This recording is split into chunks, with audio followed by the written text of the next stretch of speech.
Join us on Now We Consume. Take in the knowledge, take in the laughs, indulge in the topics with us.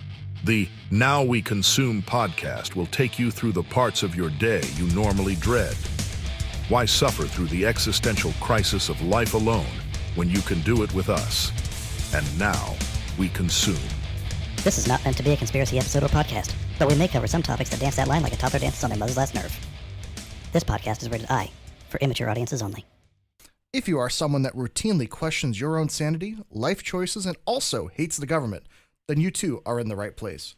Welcome back to Now We Consume. I am your host, Gibbs, and along with me is my co-host, Pip. I'm here. Hello. You're here? That's it? That's all I got out of you? I am here. I am one with the show. But all right. So, on today's episode, we want to talk about basically the absolutely, how should I say, diabolical nature of the American healthcare and food system. Healthcare? Our food. Sorry. That's a different episode. I got a little ahead. Yes. But our food is just absolutely terrible in this country. We kind of wanted to go over some more generalized details, some more, discussions, topics around it, and kind of our own thoughts and experiences with it, as well as a little bit of research we've done. But basically, really, this is kind of being brought about by some of the stuff that I know RFK is kind of doing. AKA Brainworm. I in fact, will be referring to him as Brainworm in the podcast. It is like, it's nice that he's taking a stand on that and actually wanting to do something about the crap chemicals we put in our food. Absolutely. But I will admit, I think the messaging could be better on it, but that's something we'll get into in a little bit later. Yeah. But anyways. I do want to preface this, that aside from the shit that's in our food, a lot of it is the American mindset. We overeat, we overdo it because America. And that's just a fact of the way we've been raised. We are a land of plenty. We are used to having too much to go around. And honestly, I think our waistlines show it. The irony that we have come to enjoy is having our double quarter pounder meals and having the Diet Coke with it. I mean, sure, you cut out what you can where you can. But at the end of the day, moderation is not just a place that happens to exist where you happen to be that day. So you're not wrong.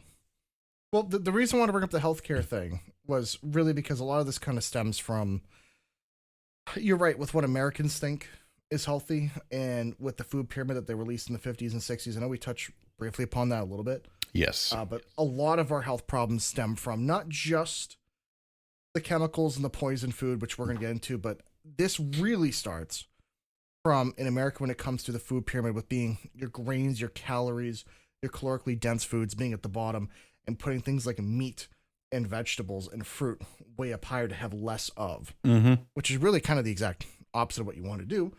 And then over the years, with chemicals being cheaper than using actual food, or really with a lot of cases, a lot of chemicals being byproducts in the process of making other foods, I'm saying, hey, what's a better way to get rid of it? Oh, put it in the food, but then also vice versa in America, because we're such a big country, it's, hey, we need to add preservatives so the food stays good for longer, because then we make more money. So it's this compounding problem that we've been dealing with. Yeah. One of the, and let me ask you this, do you know why they started putting preservatives in the food to the extent that they did? And I'll give you a hint. It was not simply just for shelf life. Now it was shelf life adjacent. I thought it was I thought they started using, they wanted the food to look colorful and a lot of stuff. So they started using food dyes and different preservatives to keep it. Well, that was just for food dyes, but originally it was because of shipping. They needed the food to last long enough. A lot of it stemmed from when the highway system was just developing. The trucks would take too long for stuff to get to the stores. So the food would be half rotten or all the way rotten if trucks got held up. Now, a lot of this came about as your highways were developing, places that needed it were not using the farm to table methods. So they were getting their stuff in from the bigger places. They needed ways to preserve the food for longer. Now, smaller communities that were still using the farm to table mentality, they didn't need that stuff because it wasn't going as far. No, but really with the emergence of our modern metropolis, basically, Yes. with places like New York City, Boston, LA, and the list goes on and on. Yeah. With the When you places to have where- when you have an overabundance of people and an underabundance of food, and you have to start bringing it in from further away to meet the needs, that's when it starts to play in. And that's kind of the problem with every major metropolis, the suburbs have gotten farther and farther out. So then the agricultural areas have gotten farther and farther out. And I mean, to be honest with you, like I'm just in the New England area. You have to go significantly far away from Boston in order to find farms. People might say, "Oh yeah, there's a farm around or in Boston." Let's be real. It's not actually what you would consider a farm that produces enough to have a meaningful impact. No. Those farms usually make niche things, or they supply a couple of restaurants or a few different places. If they left, they wouldn't even have an impact on the people that actually live there. Yeah, you'd And never I hate know. to say it. Same thing with New York or any of the other major cities. The farms have been pushed so far away that I hate to say it, preservatives and some things are almost necessary by the time they can actually be, produced and then Used. manufactured and everything. Yeah, exactly. Yeah. But the distance is definitely a big thing, especially where like also something else is kind of considered as in America. We don't really have that many walkable areas or cities. Everything is by automotive, by car. Whereas like over in Europe and a lot of other countries where they'll have like a daily bread maker, the local person that makes the bread, that has the chickens, gets the meat, does the butchers, whatever. Whereas America, like almost nobody lives in a city where you actually just walk around. Well, Even a lot of major cities, you still don't even necessarily only walk around. It's only in like the top 5. I was just like your top 10, maybe top 15 cities you would walk around, but you probably don't walk more than a few blocks from where you live. So that's going to be like your bubble, aside from your commute to work. If you have a commute to work, rather. Oh yeah. But yeah, you're pretty much right on that. That's kind of the big difference there. Yeah. So in America, it's one of the factors where we have to have food that can be preserved for a while. Mm-hmm. Because also you have to consider too, with the increases in taxes and regulations, as well as things like the introduction of pesticides and a lot of other things. We can talk about the Monsanto stuff later on. DDT. Yep. It basically what's with Roundup? Yep, exactly. Roundup's that's delicious. what Monsanto made. But Tastes like bacon. But with the destruction of a lot of the small farms as well, and being taken up by corporations, large, monopolies, the issue has always been that every single year, more and more of the family farms not only push farther away from the city, but they're also bought up and or destroyed, or in case of certain areas, regulations make it impossible to farm. Mm-hmm. That's why in like my state, there's a big thing about making like right to farm communities, where the idea is like if you're not in a right to farm community, they can actually go after you for farming on your own land if you don't have the explicit right. Oh yeah, because they'll say they don't want fertilizer on the land, because what happens if that affects the environment or does other stuff, or if you have animals that create a smell that's an undue smell on other people's property, they shouldn't have to smell that. It's all that kind of stuff. So in my state, that's why there's the big argument. I'm sorry. The farm was there first. They chose to move in. To them, it doesn't matter. It's unsightly. They're unsightly. Move along. I know. My response is get a mirror. They'll learn. But the protests in France, I think they're doing some things right. That's how you handle neighbors like that. yeah, you just take a harvester and dump a literal fuck ton of shit on their property. Exactly. Say, here you go. Here's Thank your you very unsightly right there on your doorstep. Oh, man. Thank you very much. Man. Move along. You know what? The French aren't professional at many things, but protesting is something that they're really fucking good at. Right? I mean, My God. didn't they invent the guillotine? Yeah, they're really good at revolutions, but they're really good at almost doing them. Right. They'll do a revolution, like almost go all the way through it. Right. And then they end up back with the same bullshit oligarchy. Yep. I don't know. It's this weird thing with them. But anyways, that's a whole different. Fun sidebar. I went to look at some guns at a gun store years ago. Guy showed me a French rifle, and I asked him, "Oh, so it's only been dropped once?"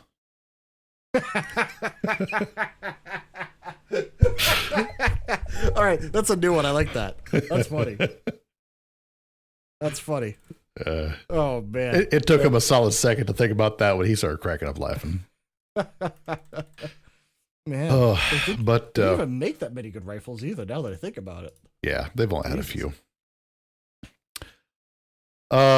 So I guess we could start right at the top of our notes. We have some of the worst food standards in the world, period.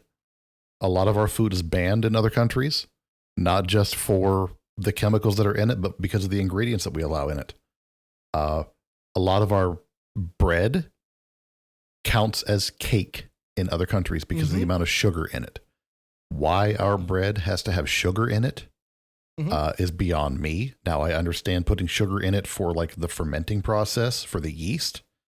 I get that part. And beyond that, bread does not need sugar. Bread is fine without it. I have had homemade bread without sugar. It's delicious. It's bread. It's supposed to taste like bread, not sweet bread. I've had sweet bread. Sweet bread is great. You don't need to have the sugar unless it's sweet bread. No. I'll get off my soapbox there. You want to take the next one? Well, what I did want to make up is like, bread is one of those things where anyone can learn to make at home. Yeah. Even like sourdough bread and other stuff. I Like that. was getting ready to say sourdough has become the new housewife craze. Well, the thing is, right, is to go to a store and get actually good bread in America. It's fucking expensive. It's not only expensive, but most of it has still been sitting around for a day or two. Uh-huh. Like you know how bad it is? My girlfriend and I, we actually order from a local lady that makes them. And mind you, I pay $10 for a loaf of sourdough. It's the best sourdough I've ever had in my life. But it's the only person around. We're working on it. For $10 a loaf, y'all need to start making that shit. We have some plans in the works, don't you worry. Okay. But it's the idea that like there were things that a lot of Americans, it was very typical for a lot of American families to used to be able to make your own bread. Yeah. Like I even have like a machine at my house that's for making like the non-sourdough, like the regular breads and stuff like that. It used to be common knowledge, but now it's because people don't have the time or don't have whatever, they don't make it. But also finding any sort of person that like knows how to make these foods, even just generic stuff, it's actually rather difficult. If at least in my area, anyway. We found like a couple of people for whatever fucking reason. But anyways, did you want me to go down to the specific chemicals that we're I definitely about? want to hit on one of the big additives, potassium bromate. That one's used as a dough strengthener in baked goods, like breads and rolls. That's been linked to cancer in animal studies. Absolutely banned in the European Union, the UK, Canada, and a lot of other countries. California will be banning it completely, effective 2027. You know, that's probably the first time California's banned something, and I agree with it. Yeah. Like that's why would we even want that? Like the list gets worse the further down that we go. You're kidding. So that's probably like the least bad one that we have on the list. Okay. Do you want to take the next one? Sure. BVO? Yep. Bromated vegetable oil. This one I have actually heard of before we were doing this list. Used as an emulsifier in citrus flavored drinks, like some sodas, contains bromine found in flame retardants, linked to neurological issues, banned in the EU, Japan, and India. FDA recently moved to revoke its approval. Here's my question. Who is the jackass that approved that in the first place? Yep. Like the minute you know it can be linked to neurological issues, you should immediately pull it and say we gotta look at this first. It's like, too cheap to do that though, Gibbs. It's so cost effective, who cares? It's probably cheaper to write off a paycheck to a lawsuit that may or may not get settled than it is to stop using this as an additive in your drinks. Yeah, we're gonna. I'm gonna hold off on my FDA rant until we get to it.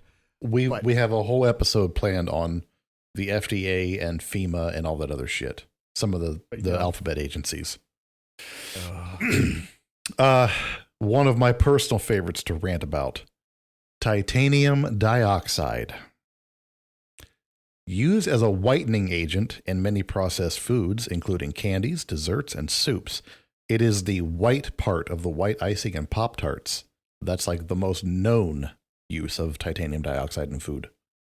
The EU has banned it as a food additive, citing genotoxicity concerns, potentially damaging to DNA. It is still allowed in the US, though California recently banned it. It is an industrial cleaning agent. So, this is one of those things that I wish I didn't learn on this podcast. Yeah. Because that used to be a guilty pleasure of mine, was having a Pop-Tart. Uh-huh. The maple and brown sugar ones in particular were like a sweet spot with me. Yeah.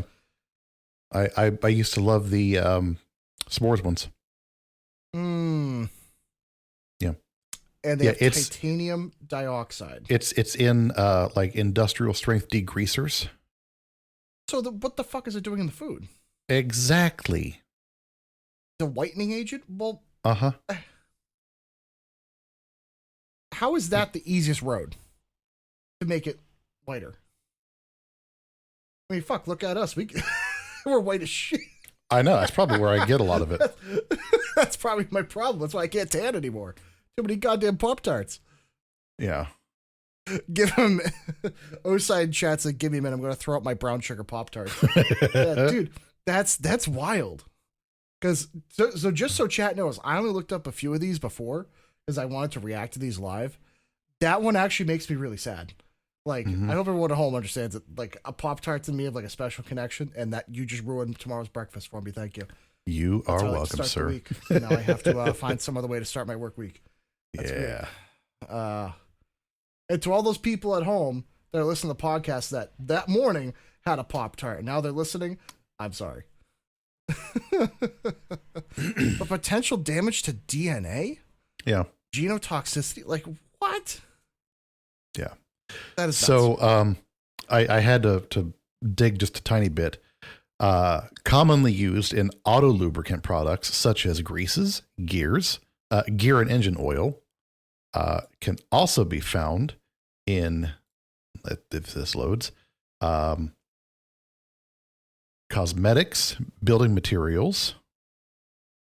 Let's see, it's non-flammable. Well, it's a common ingredient in concrete. So there you go. There, solid. Plastics and rubbers, pigments and coatings. But it can be found in things such as coffee creamer,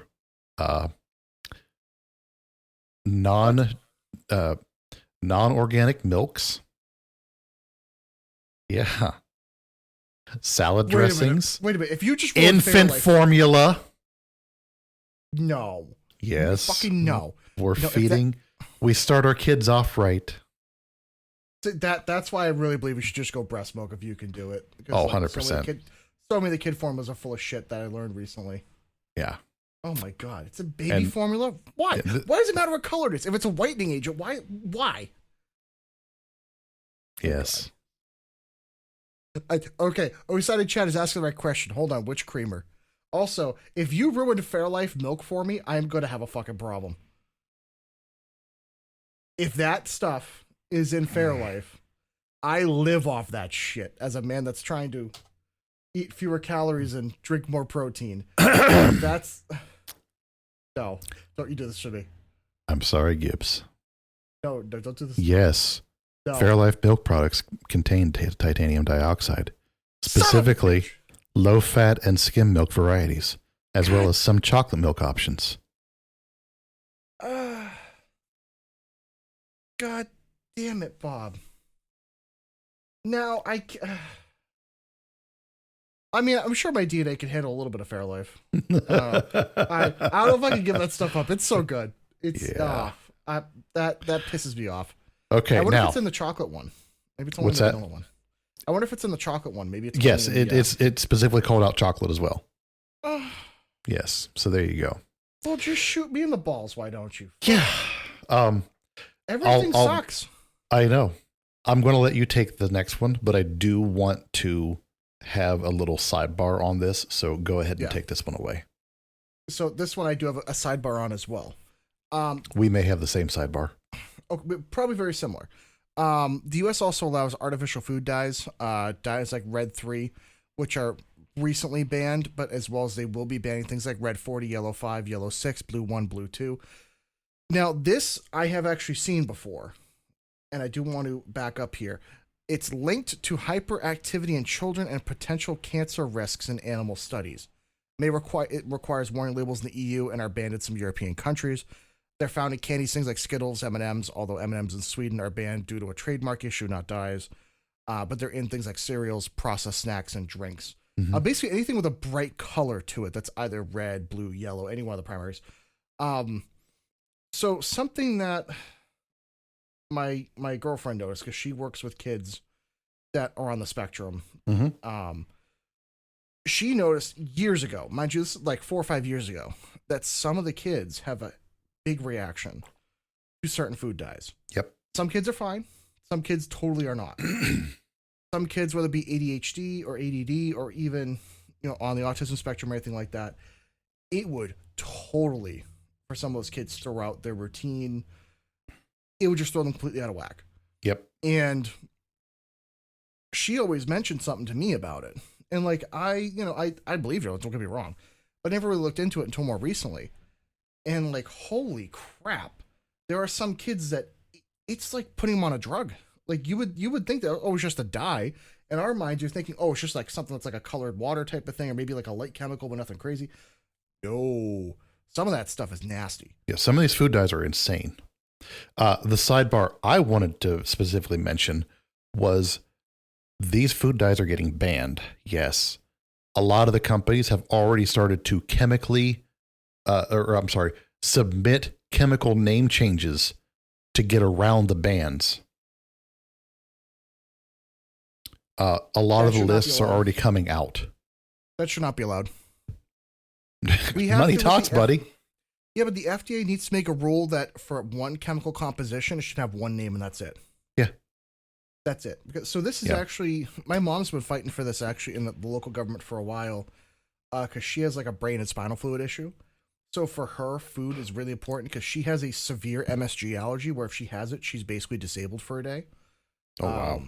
Because, basically it affects her neurologically. So essentially with her, with something like that gets into her system, she has severe migraines and sometimes can't move her limbs, sometimes can't do other things. It's a little freaky. She's like one of like 50 people or something like that in the world that have that condition. But it's her problem of like MSG is allowed to have like 20 different names. So, and sometimes they'll change it every few years. Yeah. So sometimes she'll go to a store, buy something, and then come home, eat it, and then we'll wonder why she's passed out on the couch and, got to pick her up, bring her upstairs, do whatever. But like, it's something to where why the hell is it mandated? There should be one name for one chemical composition. That's it. Yep. Yeah, I stumbled across the list. I'm going to try to remember to put it up in the Discord later. The ones that I was able to find, because that's information worth sharing. That's something I actually kind of want to be on top of. Yeah. I feel like a lot of people could use that information. Yeah. That's bullshit. That's beyond dirty and underhanded. Is trying to get around a banning by changing the name of a chemical. No, fuck that. That's a hell of a precedent that sets. Right? I'm not stealing your shit. I'm just tactically acquiring it. Like, I want to tell you. Hey, it worked for Ukraine, right? BHA and BHT, butylated. Oh, Jesus Christ. Hydroxynsole and butylated hydroxytoluene. I got that one. There you go. Preservatives used to prevent spoilage in cereals, snacks, and packaged foods. Animal studies suggest potential leaks to cancer. It has been banned in the EU and Japan. Let me just say this. If you cannot easily pronounce it, it should not be going in our mouths. If it cannot easily come out of the mouth, it should not easily go into the mouth. Like penis. I knew you were going to do it. I knew you were going to do it. The problem is you're being an asshole because someone has a lisp, it doesn't easily come out of their mouth. So, congratulations. It's like the Tyson effect. Penis.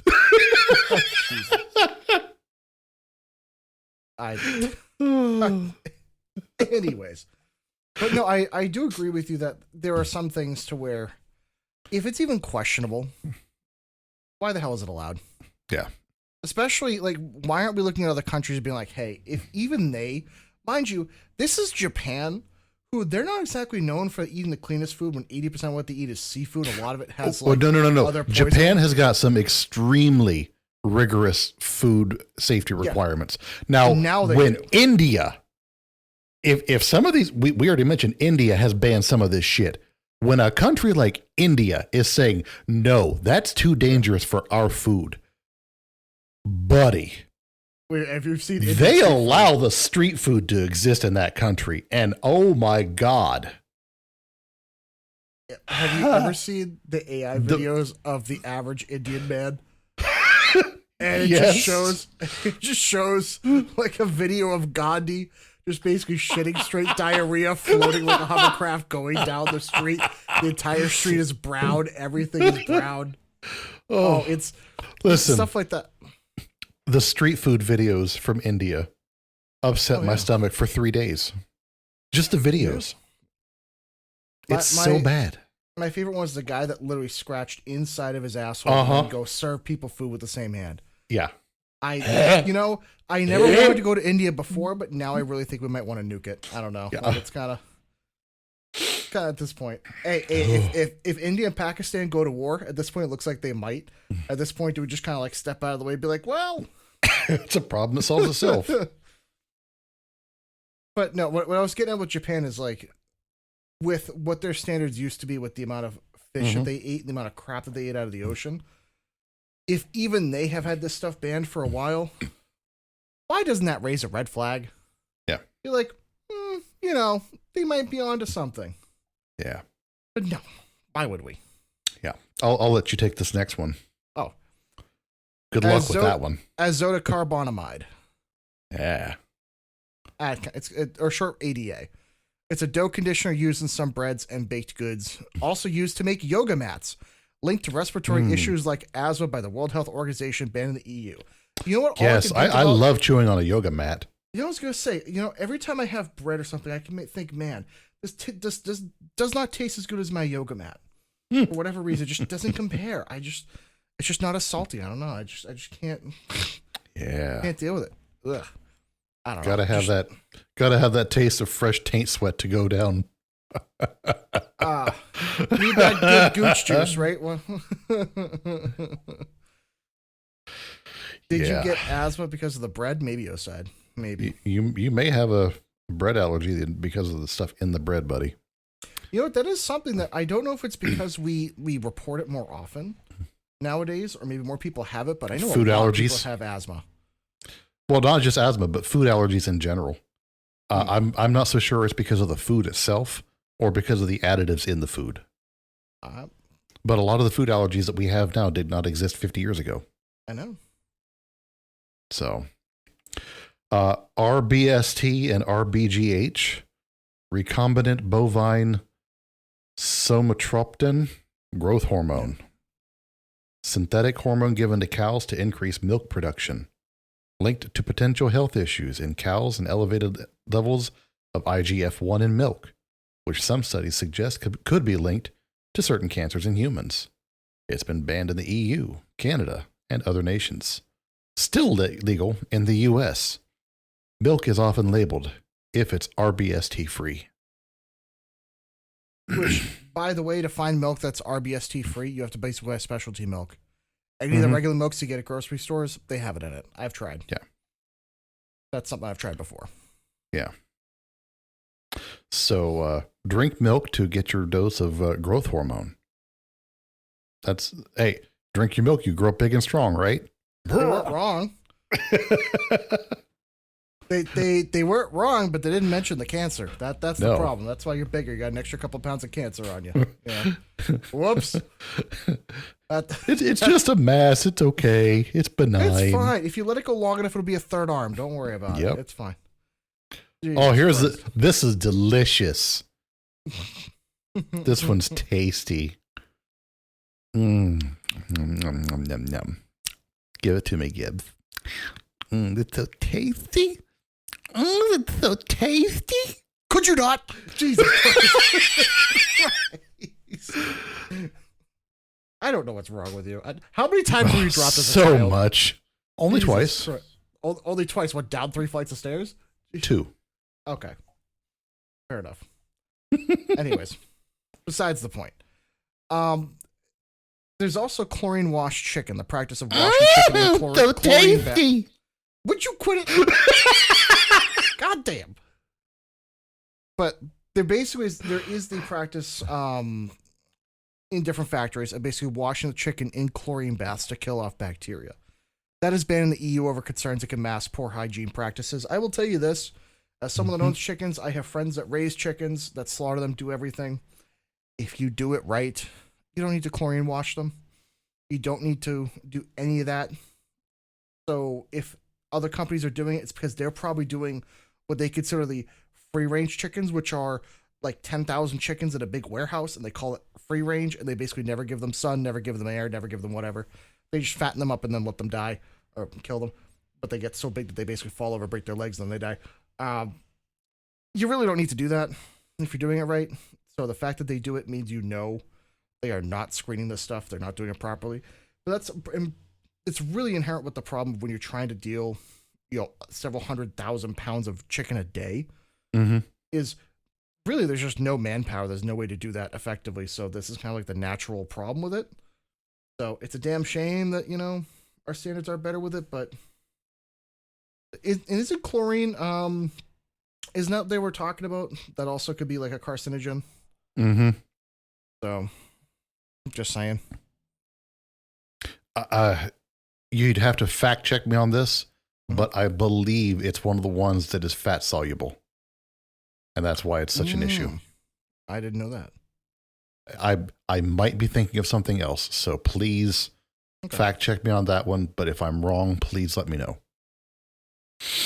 So what I'm hearing is if I spend enough time in a pool and I cut me open, I could taste the chlorine. Possibly. Okay. That's a different, should be a different type of chlorine. But fair enough. Yeah. Oh, sidebar, since you mentioned pools, did you know if you're in a swimming pool and you can smell chlorine, it's not actually the chlorine you're smelling. Yep. You're smelling the chemical reaction between chlorine and all the pee in the water. Yep. There's your fun fact for the day. I just ruined swimming pools for you. See, that's why you just don't have public pools. Nah. I can't do public pools anymore. Water parks. I can't do water parks anymore because of that. That and cryptosporidia that exists. What? Cryptosporidia. The fuck is that? The disease that you get from a water park because people don't know how to wipe their butt. What? I'll let you look that one up. It's fun. All right. Why do I feel like that's not fun? Oh, it's not. There's a water park in Columbus in Central Ohio. Big water park. It used to get shut down like every other week for crypto outbreaks. So what I'm hearing is you go to a water park in Columbus and you end up on an episode of House. Basically, yeah. That sounded like. Okay. Yeah. Fair enough. The grass loophole, not the poop hole. Ew. Explain the generally recognized as safe, GRAS, designation in the U.S. that under this system, manufacturers can declare substances safe for use in food without mandatory FDA pre-market approval, highlighting that this system relies heavily on industry information that the FDA has not reviewed the safety of the food additives. This is used as a loophole to get around FDA requirements. So they can pay people to do the studies, just like Marlboro paid doctors to say cigarettes are safe back in the 60s and 70s. Yeah. And they can get around, use the grass loophole to say, yes, this is generally recognized as safe because we only did a limited study and we saw no degradation in health. Yeah. If you do it like, oh yeah, we observed him for a week. We gave him 1/10 the dose and he seemed fine. So like, it's safe. I mean, it's not a big, Yeah. Or they'll do it in relative to other things. Like, oh yeah, it's safe. As what? Relative to what? Jumping off a 30-story building? Like, yeah, it's safer than that, so it's generally safe. Mm-hmm.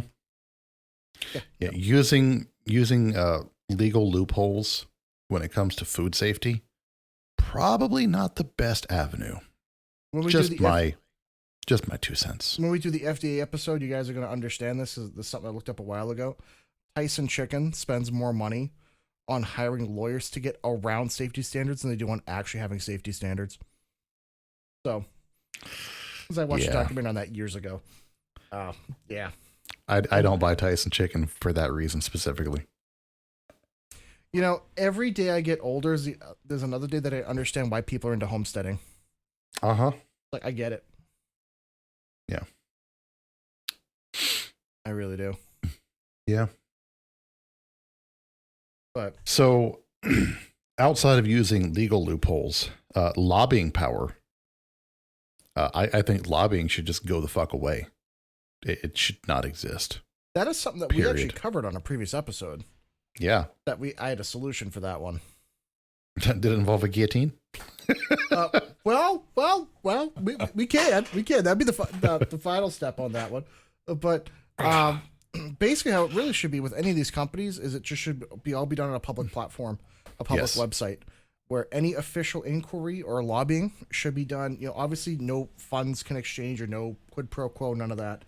It should be the case of like, hey, I work for, let's just pick on them again. I work for Tyson Chicken, and you know, if you pass this law with this chemical, this is going to affect my business in this way, and this is what we have to do to get around it. Help me out. Maybe a different law would be better, or vice versa. Cool. As long as it's all out in the public, I really don't think lobbying is bad. It's because it's done in secret with a quid pro quo of, hey, you get this law passed for me, and I'll give you a lake house. And they wonder somehow after these politicians can work in the office for 10 years and then be worth $200 million. That's why. Well, that and stock trading. Oh, yeah. I do like the Pelosi Act. Have you heard about that? Well, which I've heard of like 3 different kinds. The one where they gave it the acronym for the allowance of stock trading. It's actually, the acronym is Pelosi because of the bullshit she did. Oh, yeah. I like it. I should. Dumb bitch. Lack of transparency. Not wrong. Well, you know what, though? Correction. She's not dumb. No, she's not. She's incredibly smart. She's very smart. The problem is she's a hypocrite and she's an asshole. So that's the problem. She claims to be for the poor and anti-wealthy and against, almost like a Bernie style, but yet she's literally part of the oligarchy. So, like, come on. You know. Anyways. That a thought just burst into my head. The creepy ass new guy that's head of the European World Union with the one weird eye. I don't remember his name. Oh, are you talking about the WHO? No, you're talking about oh, gee, oh crap. He looks creepy as fuck. He looks like a bad guy out of the comic books. Yeah. It'll take me a minute to remember who it is. Yeah. He was saying that access to water is not a basic human right beyond like minimum needs. Well, he and Dasani would agree. Yeah. He was saying that people should have enough to drink, to bathe, but not enough for a pool, not enough for car washes. But then when you look at his house, one of his houses, he's got like a couple of big pools. It's funny. Waterfall fountains and all this other stuff and outdoor showers. And, you know, any single politician or the person that wants to tell you how to regulate your life means they want more for themselves every single time. Absolutely. It is never, ever, ever for the sake of safety or environmental health every single time they lie. How do you know? Because you look at their stock portfolio, you look at their money, and every single time they just use fearmonger to get more money. Yep. Look at someone like AOC, just saying. Mm-hmm. She said she was for the people, for nothing, does all this warmongering, and all of a sudden, hey, she's somehow worth a lot more. Yep. She's only been in office for a few years. And she did it without OnlyFans. You know, miraculously. I expected her to break that record. A lot of people hope for it too. Lack of transparency, highlighting the issues with transparency and the interactions between the food industry of the lobbyists and the government officials. There have been a lot of reports that have talked about all the meetings, like you were just saying, that did not happen publicly. There are a lot of descriptions and vagueness that are left out that we never hear about. Deals that get made that we never are privy to. Laws and changes that get made that go off the books and then happen without us knowing. All the time. We can't know if we don't know. I know it sounds stupid, but it's such a basic concept. We have this weird problem in the U.S. where they say ignorance is no excuse for the law, but yet we're never notified or told when the laws are Of the changing. law. Yeah. Right. It's our responsibility to be almost clairvoyant and be able to telepathically read our lawmakers' minds and be like, oh, tomorrow potassium bromate will be illegal. Like, how the fuck are we supposed how are we supposed to know this shit? Number one. And also number two, all this stuff is purposely done behind closed doors, so you'll never know. We'll never know. You'll never know. It's just, it's fuga. It's whatever. It's just, it's this ethereal thing. Yeah. And who knows if the law is ever going to be enforced? That's another topic we've talked about several times on this, which is there are so many other laws here that they might be happening, but if they're enforced or not, does it really matter? Does it really? Yeah. Oh, I wanted to go back and touch on something real quick. We were talking about all the chemicals that are used in food. That's totally not even mentioning the foods that are made entirely of chemicals. Like one of our favorite things, ramen noodles. If you've never watched how ramen noodles are made, I highly encourage you to watch that process. Those things are like 90% chemicals. They're delicious, and I'll be the first to say it. But fucking hell, they are just hardened chemicals in a pouch with salty powdered goodness. Why do you think it's $1? Or thanks Not to even our $1. Recent politicians, why do you think it's now $1? You used to get that shit for 30 cents each or 50 cents. I remember, I'm dating myself. I remember back when it was 12 cents a bag. Fuck off. Oh my God. Back in my day. Imagine having a week's worth of food for a couple of dollars. Jesus Christ. Yeah. The whole big box used to be $2. That's insane. That wasn't that long ago, really. Yeah, see, now those are $1 each. Wow. At least around here. But you know what? Something to Man. consider too. If you want to talk about shit that's in food, have you ever seen the documentaries on how the McDonald's chicken nuggets are made? Unfortunately. Yeah. So, and this is, I am a pro meat guy. I love eating meat. I will tell you right now, after I watch that, I can't watch again or else I will feel too guilty. There are certain things that you just, and they add a bunch of chemicals and other shit in there. Just, Yeah. You know what the sad part is? In a week, I'll still go have some. Yeah. I'll admit it. So, okay.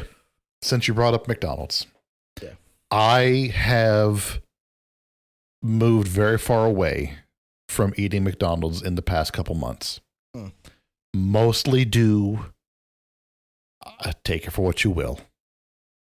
The video that came out of the burger molding from McDonald's or Burger King, molding? and the one not molding from McDonald's. In the course of a month, and you can do this experiment for yourself if you want. Go buy a cheap burger from Burger King and get one from McDonald's. Set them in the same covered dish if you would like, and just leave them untouched for a month and watch what happens. The mold will not grow on the McDonald's burger under any circumstance. It will not grow. It will not shrink. It will not, other than harden, it won't do anything. So I have moved away from eating McDonald's. Burger King tastes just fine to me. It's actually kind of better, I'll be honest. At least the one around here. I'll be real with you. It's one of those things to where, realistically, I always recommend people. I wouldn't go out of my way to eat any fast food regardless, but I will admit, quite a few of them, you can taste the preservatives. You can taste all the oil and all the shit in it. It's ridiculous, the levels that they go to for those preservatives. And it's terrifying if even bacteria doesn't want to eat your shit. Like, not bacteria will eat almost anything. And if even it says, you know there's a problem. if it turns up its nose at you, I don't know. If you haven't played Fallout 4, the video game, have you? No, I've not. So all I could think about is when you talk about that McDonald's burger not getting moldy. There are in a couple of spots of Fallout 4, mind you, this is hundreds of years in the future after nuclear war and everything. There's a couple of automated like food dispensers you can go to, and you can get a perfectly preserved piece of pie from several hundred years ago. And it comes out, and it's like a big event and everything, because if you're a vault dweller, you've never had fresh food like that. You've never had something like that. And all I could think of is, that must be McDonald's. Like all the Apple fucking things or whatever, like the little packages or whatever. Oh, yeah. Because it's just, there's no way. But the sad part is, it could, theoretically. Like, yeah, and hey, listen, those holiday pies from McDonald's, let me tell you something, buddy. Those things fuck. They are delicious. I know. I am a fat kid, and I can eat those things all day. I can't help myself with them. Yeah, they're good. I understand how terrible they are. Oh, yeah. But I think it's the sad part of, like, in our foods, because we eat so many chemicals, we're used to it. It's when you don't eat that stuff for a while, and then you come back to it, you're like, oh. Yeah. What the fuck am I eating? And that's part of the problem, I guess, with our food, is once you get used to those chemicals and the amount of sugar and the salt, it's when you step away from it, everything else doesn't taste that good. But then once you kind of clean that palate and you come back to it, you realize, oh, this is actually fucking terrible. Yeah, and when you're doing a palate cleanse, you need 7 to 10 days for your taste buds to fully change out and adjust. Oh, yeah. So it's not a quick deal. No. But we can go into the part talking about the American foods that have been banned globally, if you would like. Why the fuck not? Yeah. So you have there's quite a few different banned ingredients in foods that are banned basically everywhere. Most of our breakfast cereals is due to the BHA/BHT and the artificial dyes. I was gonna say Captain Crunch. That's a big one. In Canada, there's like one version. Yeah, and it's just like the regular Captain Crunch. I think the best one I saw was Cinnamon Toast Crunch is basically not available anywhere else because of just the amount of sugar, the amount of cinnamon and other crap that's in it. That's sad. That's one of my favorite cereals too. Oh, I am a cinnamon whore. I'll be honest with you. I fucking love cinnamon. I put it on a ton of stuff, but I'll be honest. I no longer buy it. I can't. Yeah. Because it's too much sugar, too much fattening, too much shit. But I just for the hell of it, because I have friends from Europe and other countries, and I chat with them. Cinnamon Toast Crunch is like literally not a thing anywhere else. If it's in other countries, see, I have had when my girlfriend and I went to like a World Food store a while ago. I tried the cinnamon food, like a cinnamon cereal type thing, like a cinnamon snack type thing that was from Japan, and I was like, holy shit, does this taste way better? And it had like 6 ingredients. And I couldn't believe it. Grant you, the box was like $8 fucking. Like, I wouldn't recommend going and getting it every day. The curiosity killed me. And I was like, holy Jesus, why can't we have this here? And it's because of these fucking regulations of bullshit. Yeah. It's crazy. No chemicals in there. And it tastes better. Wow. It tasted great. Crazy, huh? I know. There's also snack cakes and pastries. Yeah, all of our little Debras. Yeah, those are all banned. Oh, dude, the thing that kills me are the devil dogs. I fucking love those things. And I know they're terrible. I know all I'm just eating is just, might as well just pour a box of fucking Drano down the gullet. Man, mine are Star Crunches. I've never heard of those. The hell's a Star Crunch? Star Crunch from Little Debbie's?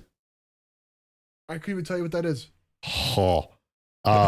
Chocolate, caramel, and crisped rice. Okay. And some nougat. Oh. Okay. Buddy, I'm going to have to send you a care package. I'm just scared what else would be in the package. Don't ask. I know from personal experience that sodas are very different, and ketchup too, over in the Middle East especially. When I was over in that area many years ago, the ketchup tasted very different, as did the sodas. Probably a lot less sugar and almost like a lot less salt. The ketchup. Yeah. The ketchup tasted extremely different. Like it almost didn't have any vinegar, I want to say. Oh, like it was almost just like a tomato paste, almost. I'd be okay At with least that. the kind that I had. So it was not good. I feel like for a lot of things that'd be better. Yeah, I mean it probably is better. Fun fact: do you know why things like ketchup exist, and sauces for meat? I'm assuming to cover up the smell of either bad meat or tainted meat and stuff like that. That's exactly why it was originally invented, to cover up the rancidity of meat. Yeah. There's your trivia for the day. So yeah, lots of stuff that we have here is banned in other countries. Mm-hmm. I'm curious if you sent a care package to somebody, if it would even make it through customs. I know it depends on the country. Depends on what's in it and what's disclosed and all that other stuff. There are some things I know that you can't cross the border with, depending on where you're coming from. But yeah, like I know bananas are not allowed in, what is it, New Zealand, because there are no fruit flies there. So that's a fun one. And different types of cheeses and there's other stuff like that. Yeah. The one thing I do want to say is sodas were on the list here. Mm-hmm. Now, one of the things I want to remind people of, I don't know if people are aware of this, but we used aspartame back in the 90s to 2000s for Diet Coke. We still do. We still do, yeah. Do you know, because I think you might have been around or been aware of this, what happens when aspartame is at above 120 degrees over the course of multiple hours? Do you know what becomes? Formaldehyde. Correct. And they wonder why a bunch of our soldiers got very, very sick and had issues. It's because they spent not just weeks, not just months, but years drinking formaldehyde. Yep. Which is great. That's awesome. I'm so glad we took care of our troops on that one. What the fuck? Like, yeah. Hey man, the VA, it's a whole different chance for our vets to die for our country. Hey, your formaldehyde poisoning is not service related. Nope, not at all. Oh man. But yeah, there's just a lot of all of our processed food in America. Yeah. It's all just banned everywhere else. Yeah, and like I had mentioned in the opening, the American diet as a whole, over especially like the last 50 years, has moved away from things like whole unprocessed foods, like that farm to table mentality. We now have an almost total reliance on processed and ultra processed foods. I saw a thing, and if I can find the video, I'll link it in the Discord. They were showing the amount of ingredient based food or type food that is purchased or that was purchased in the 80s versus that same type that is purchased now. So it's your base ingredients that you would buy to make meals. And in the 80s, it consisted of at least 70% of the groceries. Now it's about 20. Yeah, I believe it. So that's pretty rough. You know what? I was thinking about this as we're doing the podcast, and I really feel like this is something with American culture that has been weird. Have you noticed that in American culture, everything that was considered average for common folk has become a privileged thing for wealthy people, but yet all the things that were privileged for wealthy people are considered for the common folk now? Like, for example, things like lobster were considered for poor people. Now it's a rich person's thing. And there's like a few other things that are escaping my mind, but also vice versa. You look at things like fast food and quick food. It used to be like, oh, well, you're going out to a restaurant or somewhere else. That's for rich people. We make our own food. But now it's almost becoming 180 to where, like, to find farm to table shops and restaurants and things that get fresh food, it's like a rich person thing. Like when my girlfriend and I a couple months ago went to like a farm to table breakfast, mind you, Wasn't cheap, was it? Do you want to take, mind you, no alcohol in this breakfast? Do you want to guess how much we spent on that with tip? What'd you get? I got chicken and waffles, and she got, I want to say it was like a typical, like, bacon, eggs, toast or something like that. And we each got like orange juice, milk, something like that. In your area? Yeah. I'll say with tip. Mm-hmm. I'll say $60. 80. Oh! And that was, mind you, I live in an expensive area, but it's not like super expensive. So that's why we haven't gone back. But it was one of those things to where it's becoming this weird phenomenon in America where you have to be wealthy or at least have your finances in order to be able to afford to get farm to table stuff on the regular. At least maybe where I live, maybe where you live, it's a little cheaper and you could do it more often. But finding farm to table, restaurants and even just markets around here, it's kind of bananas, and they charge an extreme amount. So it's becoming a rich hobby to become a homesteader. There's a market over by my friend. I won't say their name on here.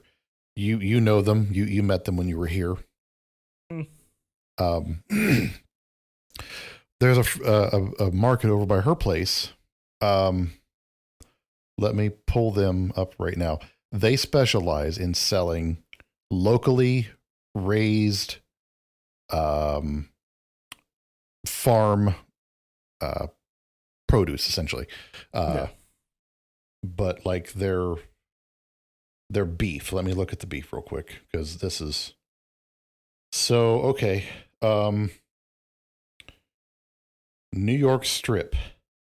They're selling it for $17.99 a pound. Damn. Porterhouses, the same. Ground chuck, $5.99 a pound. Ground round, $6.99 a pound.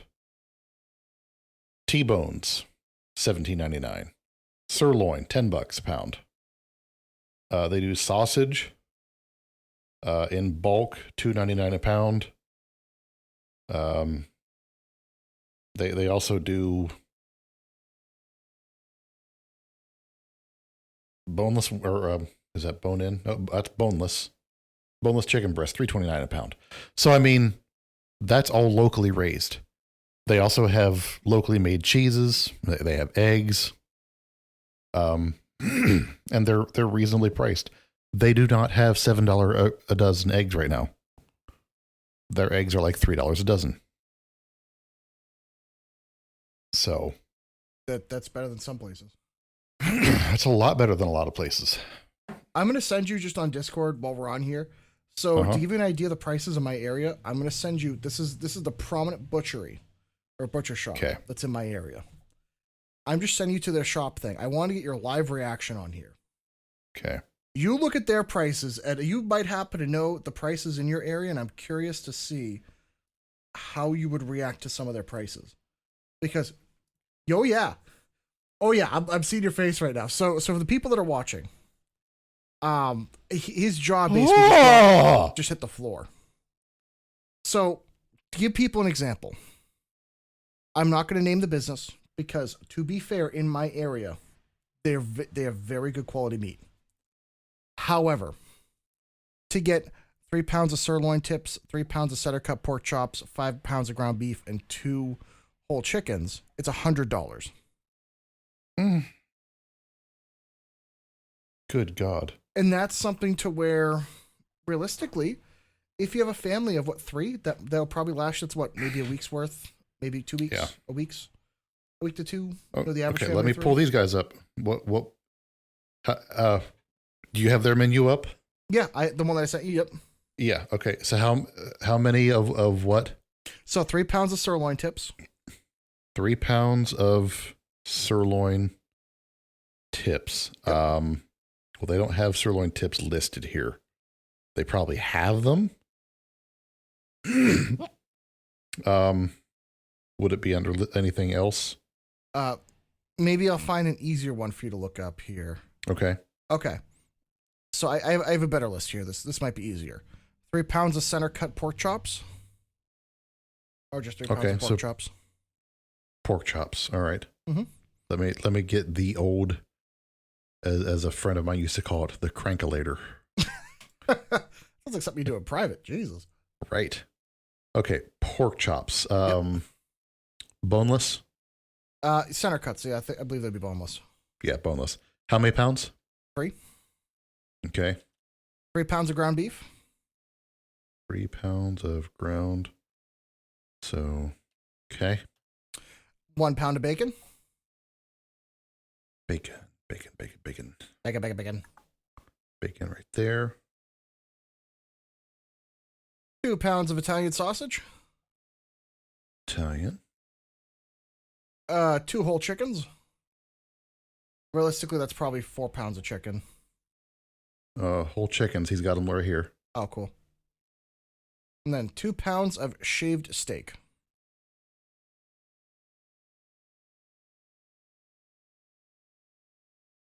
Shaved steak. Yes. I will go with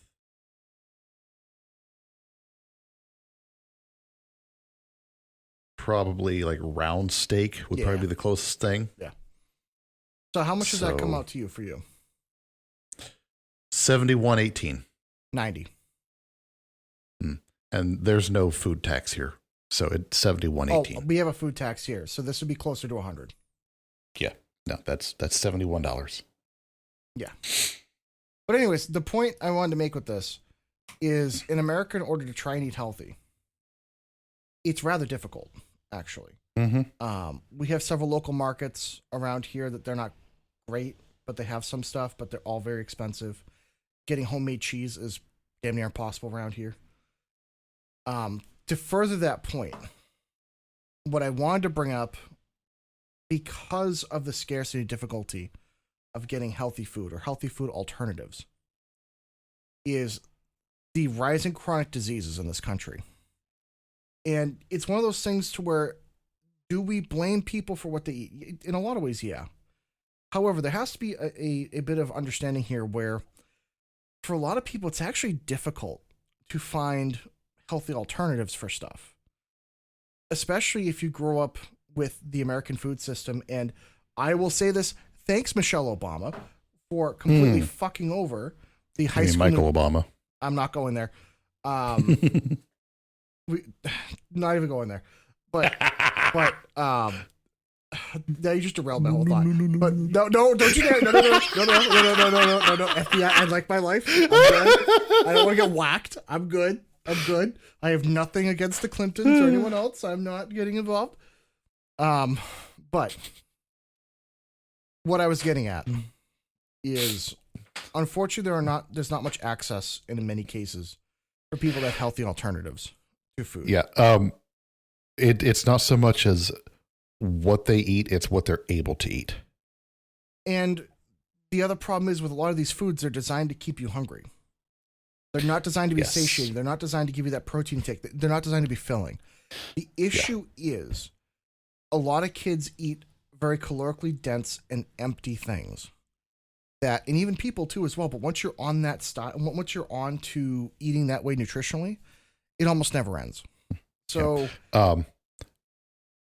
let me butt in here. Oatmeal. Oatmeal is one of the worst things that you can eat, especially as a breakfast thing. Yeah.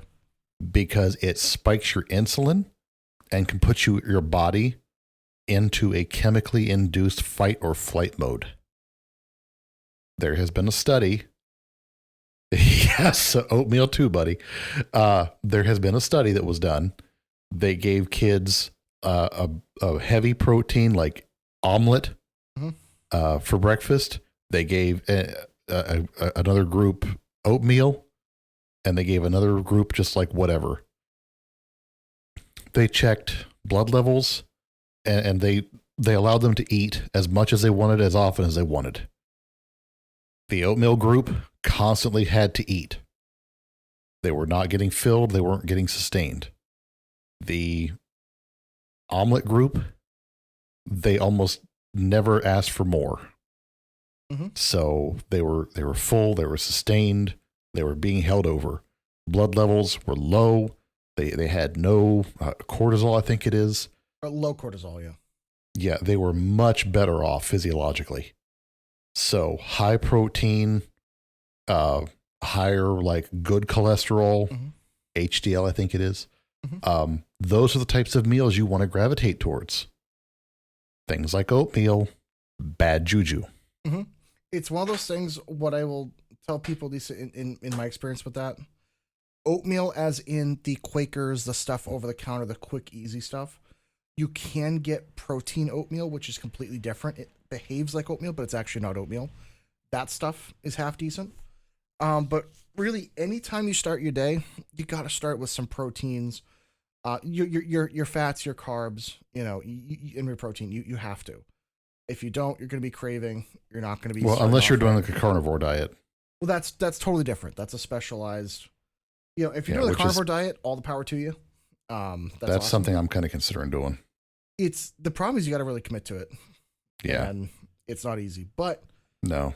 That being said, it's not for everybody, but for some people, definitely could work. But just be careful and be aware of what you're eating, because give you an idea with my experience. So when my girlfriend is home, she usually likes to cook breakfast. When she's not around, I'll be honest, I'm the world's worst morning person. I fucking hate waking up. So I just grab whatever and go, and I just kind of deal with my day.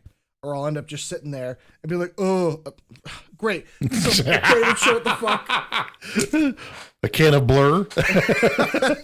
Well, I'll just grab one of these and like a protein bar and out the door, and it's fine. It's at least low cal. But when she's home and she makes something like an omelet is a big thing with us, because I have chickens, so we have fresh eggs, or something else that's protein based. My day is so much fucking better. Like, I'm starting off on the right foot, getting going. I feel better. It's one of those weird things where, as in America, because everything's such a rush, we don't take the time to make food in a proper fashion. And really, because everything's always on the go, businesses usually don't give you enough time to get a proper lunch. You have to grab something quick or do whatever. There's a reason why in other countries why they take 1 or 2 hours for lunch. It's short. Yes, I can make fun of the French saying that they're lazy and they're whatever. I get it. But at the same point, I got to give them the credit. They give a 2-hour lunch so they can go home and fucking make food and take a quick nap and do whatever and then come back and work. And you know what? I get it. I don't necessarily agree with it, but I get it. They also have it right with their time off policies. I'll give them that. Well, and vacation and stuff. Oh, yeah. It's almost like if you treat your employees well, they work better. Exactly. It's a weird concept. Imagine the shock. Happy employees make good products. Oh, that's a... Who would have thought? Apparently nobody in this country. But getting back to the point, over 70% of U.S. adults are overweight or obese. And they're because... Present. We're weighing that graph down with gravity, let me tell you. But the problem becomes when the number reaches that high. Yes, I would say a majority of those people that are overweight or obese, it's due to the culture, which I agree with. But at the same point, it must have to do with our system as well, with what we're allowed to eat. Because when everything is so saturated, you can't get away from unhealthy food. It's almost impossible. That reminds me, there was a study done not long ago. The food that we eat today is so calorically deficient compared to the food that we had 50 years ago. Like our fruits and vegetables retain something like 30 to 40% of the nutrition. Not calorically dense, nutritionally deficient is what I meant to say. Our food is less nutritious today than it was 40, 50 years ago. Now, do you know why? The way it's been processed and grown, and not just that, but words. It's also the fact that we do not, as a country, do well enough in terms of fertilizing and basically adding nutrition back into the soil. One of the problems is with any single plant, any single fruit, vegetable, anything, it pulls everything from the soil. Well, when you every single year deplete what's in that soil and do not replant it, redo whatever, you're trying to just grow in bulk, en masse. You're not worried about the quality of it. At your point, a potato is a potato. You don't give a shit how good it is or not, because you're paid by the pound. You're not paid by the quality, at least for the most part. Which I know, yes, I'm aware there's quality standards and other stuff, but generalizing. So for most of these big companies, they don't care. So what if the tomato they grow is half as nutritionally dense? They just want it to be a bigger tomato. That's all they really care about. A lot of them care about the size of the product, so they get more per dollar, more per weight, or per volume. And that is a big issue. I noticed this because, growing up on this property here, we had horses, and we used to use the manure to grow cherry tomatoes. And I will tell you, I'm not somebody that even likes tomatoes that much, but the cherry tomatoes we could grow here, they were sweet. They're almost like candy, but they were natural. Really? Yeah. Oh, yeah. They were smaller, like cherry tomatoes. They're basically native to the area. But well, yeah. I mean, I grew cherry tomatoes at my old place, but I can't stand tomatoes. I like pretty much everything tomato based, but I can't stand tomatoes. Same. They were the only tomatoes that the way my grandfather grew them. But it's because they were 100% natural from the area. No GMO, no nothing. He had the seeds since like the 70s. And oh, wow. Just grow them every year. Same thing. I'm so mad at him. I can't find whatever type of carrot he grew. Because he used to grow carrots that like this long. Damn. And they were super juicy though. Like, so this is a little fun story. I went camping with a bunch of friends, and I brought with me as a snack, because I'm a fucking weirdo, I had a 5-gallon bucket of all the carrots that we just grew, because I wanted to munch on them. Well, we had about a 5-hour drive over to the other side of my state to go camping. I was so busy having fun, chatting with my friends, doing stuff, I ate about half the bucket worth of carrots. Let me tell you, the sheer panic on my face when my piss was bright orange. Thinking, mind you, I am out in the middle of the woods. We are away from civilization. We are like out there in the mountains. And I'm peeing in the background, going, am I gonna die? As it's just bright orange. So lesson learned: if you drink too much, I said drink too much. Yes, James, drink too. No, if you eat too many carrots, your piss can be orange. Right. But those carrots were so fucking good. It was fun fact. If you drink a bunch of red food dye and then go pee, it'll be red. You can use that as a prank, just FYI. A prank or a good way to go home from work? Both. Jesus Christ. I want to do that, then go into like a public restroom at a Walmart and just scream bloody murder and just pee everywhere. That's a weird kink. I haven't heard of that one before. Jesus Christ. Oh my God. I don't like that. I start calling you the piss master. I am not piss master. Thank you very much. He's weird. But anyways, in America, we have a big problem with type 2 diabetes, or even diabetes in general. That's just due to the overprocessed sugar that we see. So much sugar and everything. Cardiovascular disease, that's huge. Heart attacks, strokes, high blood pressure. Just due to all of the calorically dense foods just clogging up our cardiovascular system. A lot of cancers, metabolic syndromes, fatty liver disease is actually that's something that's really that's really getting real bad. Yeah, because our livers are working non-alcoholic fatty liver. Yeah, because our livers are working overtime to try to figure out how to process all this stuff. What people need to realize is your entire body goes into almost part of the process of digesting your food. Everything has to pull from it. So the problem is, if you got parts of your body having to work double or triple overtime just to try to fucking figure out all those random chemicals and shit, it's got to go somewhere. Not everything goes out in your stool and your urine. Some of it is retained, which is a problem. Yeah. You know? Which that's a fun thing. When some people start losing weight, they get really sick. And it's because stuff that's been held over in the fat cells starts to break down. Their body doesn't know how to deal with it. Mm-hmm. It's like when a bunch of druggies start to lose weight, they get high again. What? That can happen. I never do that. Yeah. Some drugs are fat soluble and they get stored in fat. Like what? And if they lose a bunch of weight, they can get really messed up. Wait a minute, so which ones? I have no idea. I don't remember which ones off the top of my head. Okay. But there are a couple of them. That must have been crazy. That it will store in fat, and then if you lose weight, you can get high just from losing weight. Jesus. So imagine that euphoric runner's high, just in the middle of a run, then all of a sudden the LSD kicks in again, And then you're really running from the inner demons and the dragons and stuff like that. The inner demons have become outer demons. Oh my god, that'd be a great way to lose weight, though. Imagine that. Every 5 pounds you lose, you have a bad trip that makes you run another 5 or 10 miles. It's like a self-fulfilling prophecy. Oh man, that'd be one way of doing it. And there is another note here about potential links to neurological conditions and mental health disorders. I would say that is probably a bigger thing than even we understand as of today. Anxiety and depression. I would say probably anxiety almost even a little bit more when it comes to anxiety, depression.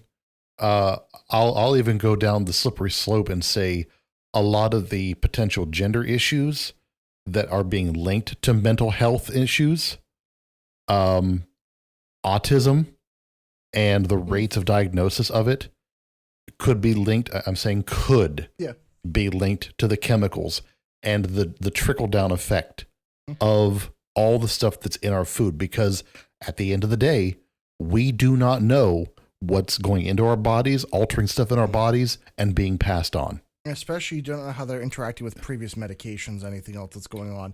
If you have any other deficiencies as well, it's people don't understand. You have several hundred different variables when it comes to your nutrition, your diet, interacting with the several hundred variables of what you're eating. So it's like when you multiply that out, congratulations, you have 10,000 different fucking things to look at. And there's no doctor in the world that's going to 100% know 100% of what's going on. So unfortunately, yes, nutrition is well studied, but we still don't even know 100% of what's happening. So, good luck ruling any of that out. Like it must be a contributing factor at this point. And especially with the amount of people that have changed their entire life around just by changing a diet. Like Michaela Peterson, for example, Jordan Peterson's daughter. She had severe neurological and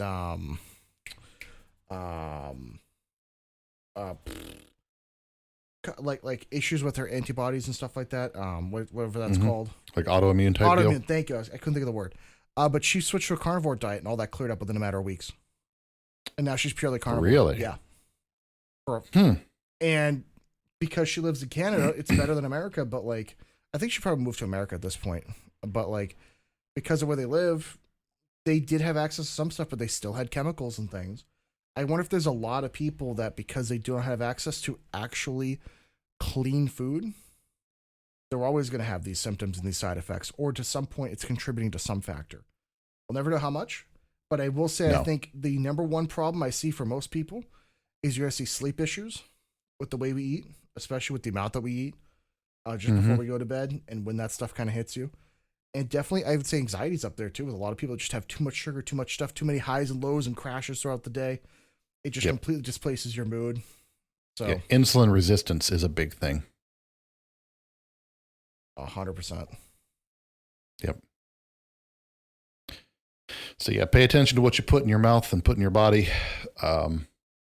Read your food labels. Try to shop local as best you can. Do what you can, where you can, when you can, how you can. Oh yeah. Try to change your life for the better. And so as someone that I've lost a bunch of weight once and I'm in the process of doing it again. And I have a few other friends that have lost a ton of weight. In America, it's tough. There's no doubt about it. But, sorry, something's caught in my throat. But one of the things I would say is in this country, it's very hard to actually eat healthy, 100%. All you do is find better substitutions. I joke I'm not eating healthy, I'm eating less bad. Yeah. And that's kind of the way you have to look at it, is make the minor changes. That's how a lot of us do that. But that's all you can do, because no matter what you eat in this country, it's going to be bad. Unless you're literally doing grilled chicken and rice, and you basically have to grow the rice yourself at that point, slaughter the chicken yourself. Besides that, it's going to have crap in it. So, hate to say it. But at least it's not Indian street food crap that you're eating. No, it's not literal feces. that is a step up. I mean, God. But I guess the good thing going forward is, as controversial as RFK is, at least Brainworm. As controversial as Captain Brainworm is, he is also trying to make the right decisions in terms of food and making people aware and holding some of these companies accountable. Now, whether it will actually happen, I really don't know. The presidency. This term is still young with this president and with RFK and all that. And so we're gonna see. But hopefully, Yeah, we're barely over 100 days right now. yeah. And I feel like a lot's already happened. So It feels like it's already been 4 years. What are you talking about? well, the last one didn't seem to ever fucking end. My You God. ain't kidding. But that's a whole nother COVID thing with that. Yeah. Yeah, I guess. I will say it's refreshing to see press conferences from the White House. It's good to see questions get asked and coherent answers coming out. and I will give What? the Trump camp a bit of a thumbs up for this point. They introduced the new media seat, where they have people from smaller media companies. They come in and get a special seat in the White House to ask questions, and they're allowed to ask more questions. So that way, you get the new That's people cool. always in there. So like Tim Pool was in there the other day, asking Okay. like very important questions. So I think that's great. I'm glad they're doing it. Hopefully that they will bring more stuff up, like our food issue with the FDA and everything else going on. Yeah. We should have all the listeners make Truth Social accounts at the president and at the president's staff, and have them do podcast people. Let us go up there and ask questions. No. For the sake of both of our careers, no. Let me ask the No. president questions. No. Because you'd be asking things like, actually, I don't even know if I can say that on the podcast, but you'd be asking some wild stuff. Nah, I could keep it professional. I'd probably get a poll together and find out the good questions that we would want asked. Fair enough. I could do a job like that, right? Not cock it up too much. Okay, but that's good to know, because I figured your first question out of the gate would be something ridiculous. Maybe not the first one. Okay, fair enough.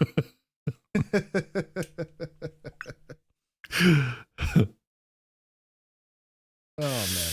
But yeah, any what's that? I guess that kind of wraps up what we're going to talk about today. More or less. Did you have anything else to add in? No, I was going to say, Chad, if you have any questions, feel free to ask them now while we kind of wrap this up. That way we can answer them in the next couple of minutes if you have any. What I was definitely going to say is, if you guys want to do a little research at home, have fun looking up and comparing the U.S. food standards to other countries. We've done obviously a bit of research here, but it is a very deep rabbit hole that you can look forward and look through for hours and hours. Oh yeah, and it's something to where I could not tell you all the details. We'd have to spend a long time looking at it. One of the things we will be discussing in the future is our alphabet agencies, things like the FDA, FBI, all that kind of stuff, and our best friends at FEMA. Oh God. So the FDA part, that's why we really didn't touch on it much here. We kind of loosely touched on it. I have a whole goddamn rant about the FDA, and I'm sure you have one about FEMA and a few other ones. That's probably gonna be a 2-parter episode, to be honest with you. Because I don't know if we'll be able to do it all in 2 hours. Yeah, I really don't think so. But yeah, I think the only thing I know Osad was asking was what creamer had the titanium stuff in it. Oh, Which, yeah. I don't know if you. I know you had that up. Oh, gotta sneeze. No, not during the podcast. Oh, thank God. No sneeze. Most popular coffee creamers, particularly in liquid form, these include, but are not limited to, Coffee Mate. Basically everything from Coffee Mate, Land O'Lakes, Walden Farms. Those are the ones that gives me off the top. Oside is freaking out in chat. Don't you love drinking the titanium? Yes. Yeah. So yeah, it just goes to show, like with what Oside's calling out in chat, like it's almost everywhere in this country, and this is going to take generations. This is not going to be something we're going to fix today or even 10 years from now. We're just hitting the tip of the iceberg, and unfortunately, this is because we've had generations of people not involved with this stuff. And I don't mean to blame anybody. This is not a blame thing, but it's just, this is what happens with any government when people don't regulate it, you know? So, This is what happens when you let money talk. yeah. So I encourage people, get involved, you know, sign up.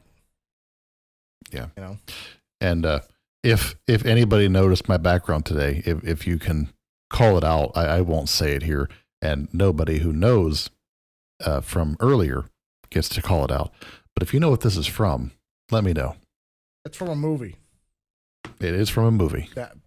All right. And I thought it was fitting for today. I cannot confirm or deny. Nice, Ozad. But yeah, I think that pretty much wraps up in terms of this specific episode. I did want to give a shout out to everybody and say, thank everyone for interacting with us online. We've been seeing a big uptick in the views lately. We've been noticing the episodes. We appreciate all the shares, all the likes, comments, everything. It means a lot to us. As of today, we have the account. I made the account and everything. We'll be going forward and starting to do more clips as well and getting things going. That I'm excited for. I am going to be trying some format changes as well with a few of the videos and trying to get some background stuff and some other things. I kind of want to step it up and make it look even more professional. So that's going to be going forward. So let us know any suggestions in the comments of any of the videos about things such as, either formatting changes in terms of how the video is structured or background or anything else. Just feel free to let us know because I'm open to suggestions with it. I have a few ideas. I did not listen to the audio from the past couple, but are you still putting in the background music? You know what? I haven't been. No one said anything. Okay. I did it for the I know one. it was brought up and we did it on the one. Yep, I did it on the one. I wanted to see what people were going to say. So okay, we got no feedback. I heard nothing positive or negative, so okay. I figure maybe we will, maybe we won't. Who knows? Okay. I know with us, generally, we are pretty good at fucking blabbing and talking, so I mean, there's not much dead space, but who knows? Not really. But really, besides that, anything else you'd like to any other closing comments? No, I would personally like a little bit of feedback if anybody sees us on the little reels that I make on Instagram, because I don't do the Insta page very much, so I know that I'm reusing a lot of the same shit over and over and just putting a little bit of new music to it. But thoughts on the music that I do and the shit that I do for those reels, because I don't do that stuff. I'm not a young person. And I don't use the Insta page, whatever crap. I don't make reels. Neither do I. So you know what I'll do? I'll talk to my girlfriend about it because she used to manage a big social media page. Okay. I'll ask her about stuff. You know what I was thinking about? I want to see what chat would say about this too. What if we used AI to make like art photos and cover pages for the different episodes, depending? I'm curious to see what people would say if they'd want like separate ones for that. Because if we're going to be investing AI and using some stuff, maybe that'd be kind of funny. Mm-hmm. Also, yeah. What about TikTok, Gibbs? What about TikTok? That's literally what the AI thing's gonna be for. So that's all the clips that we can put on there. Mm-hmm. Although granted, yes, I know I've been slacking on it. I am aware. So where are the clips at, Gibbs? Not on TikTok. No. But not on anywhere. They will be. That's the point of what we're doing. Yeah. But the only reason Oside in the chat why I'm recommending the AI thing is because I just simply cannot afford to hire somebody from Fiverr to make a different cover photo for each episode. Hell no. So I figure it's the easiest way. And let me tell you, if it's music you want, I can do it. If it's drawing you want, oh yeah, I cannot do it. I can sign my name. I got kicked out of. I can draw a potato. I got kicked out of art class. That's how bad I am. So I can draw some stick figures. Same. But we can wrap up the episode and take it to the after show if you want. Absolutely. But yeah, if anybody wants to join for the after show shenanigans, hit us up on Twitch. We typically hang out for a little while after the episode and just shoot the shit for a little while. Twitch.tv/now_we_consume_podcast. The links are up on our socials page in the Discord. The Discord is on every episode's description notes. Oh, yeah. So join us, become one of us, one with us. Other than that, you got anything? No, I think we're good. We've covered it. All right, buddy. Well, thanks everybody for hanging out. We love you all, and we'll see you next time.